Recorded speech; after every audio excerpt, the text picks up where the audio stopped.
Our Youth Services Division does a great job with young people, getting them on the right track, trying to do everything we can to keep these young people out of the criminal justice system. Our youth arbitration program has got over about a 95% success rate. But unfortunately, those kids that decide to take the right path. What I'm talking about today is two of them that decided not to take the right path, and they've been doing that repeatedly. This is not the first time that they've been dealt with the criminal justice system. These are two 15-year-olds, and I'm not going to call them kids. They're making grown-up decisions. They're doing grown-up things and trying to take somebody's life.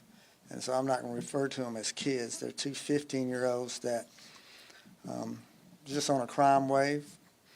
They just were not going to stop until they got stopped by us the other night, and only by the grace of God I'm standing up here talking about them being arrested and not saying something about a deputy being killed, because it's not that they didn't try to kill a deputy. They did. This all happened early Sunday morning. Started about 2:30 when one of our K-9 officers, Jeff Coat, observed a stolen car, gave chase to that stolen car, and two 15-year-olds that were in the car decided they were not going to stop, but they were going to take it even further than that. They decided they were going to shoot at our deputies, not once, not twice, but multiple times. I'm going to call them John Doe 1 and John Doe 2. And once we get that put up,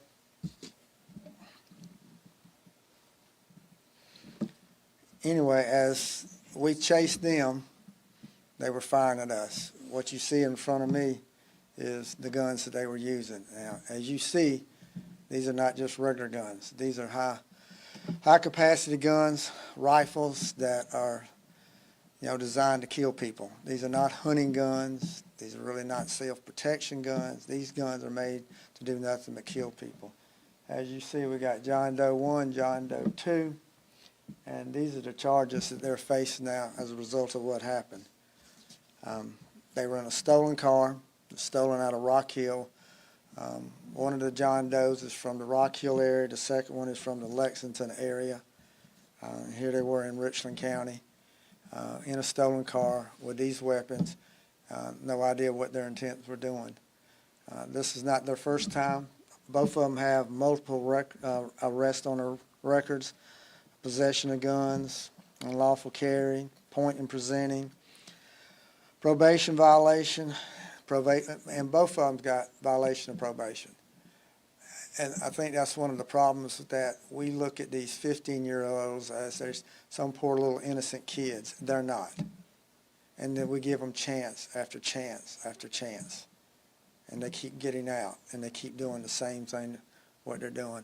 I wish I could show their pictures. I think everybody needs to know what they look like, but by law I can't do that because they consider juveniles.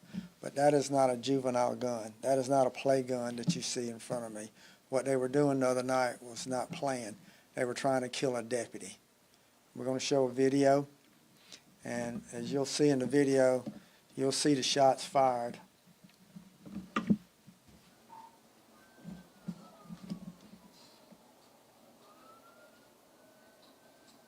That flash is a bullet being fired at us.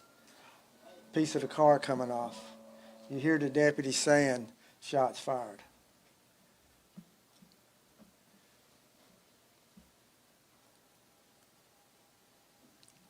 Slow motion a little bit.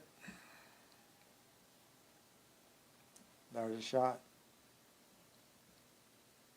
There's a piece of the car where they shot. From inside the car, a piece of the car comes back at us. This is just one occasion where they shot at us. They shot us at multiple places. One of our deputies, Corporal King, had stop sticks set up. Corporal King over here, this was Jeff Coat, who was chasing him with our K-9. Corporal King had stop sticks set up. He could hear them shooting at our deputy.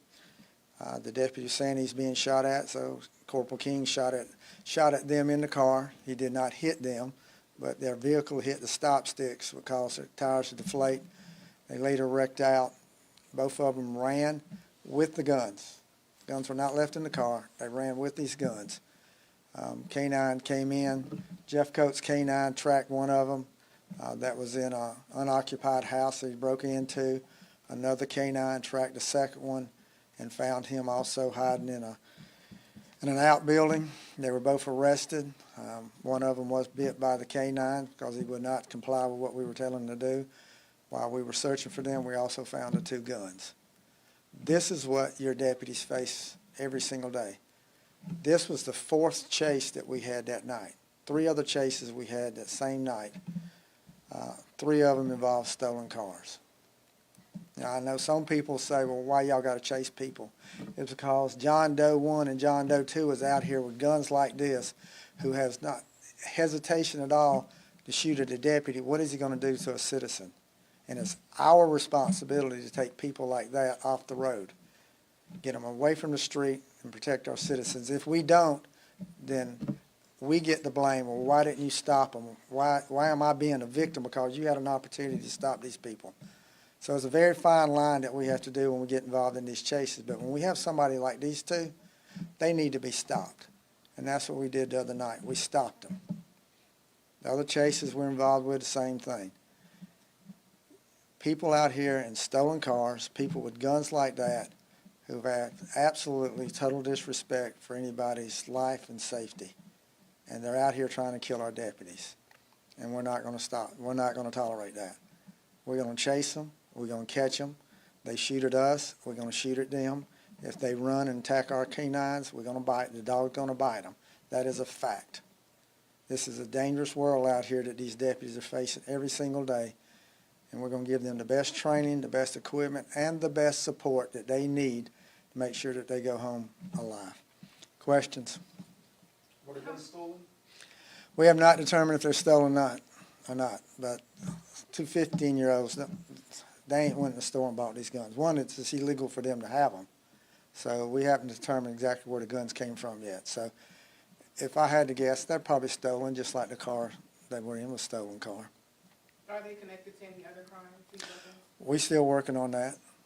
Again, this is not their first rodeo. They've done this plenty of times. Their record is very intense. They have a lot of arrests that they've made, a lot of chances they've been given with probation, violation of probation, and then they still get out and they do something like they did the other night. It's not working with these 2. And that's what we need to realize is that it's not going to work with some people. And there's only one place for them to be, and that's behind the bars. Because if they're not, then they're going to do things like we saw early Sunday morning. Were they on probation at the time of this recent incident? Both of them were. Yeah, both of them was on probation. So. Can you say for what? Weapons violation, contempt of court, runaway, unlawful carry, point in presenting, conspiracy, possession of a pistol by person unlawfully. Just John Doe 1 and John Doe 2 are like 2 twins. Their records just pretty much match each other, and how dangerous they are match each other too. You mentioned that they've been given chances after chances, so what lies for them ahead now? That's out of our hands. They are right now incarcerated at DJJ. They will be considered juveniles, so they will, I can't tell you. I would just hope that whenever they go to court, that whoever passes judgment on them will look at those 2 guns, look at this video that we've got, and determine just how dangerous they were.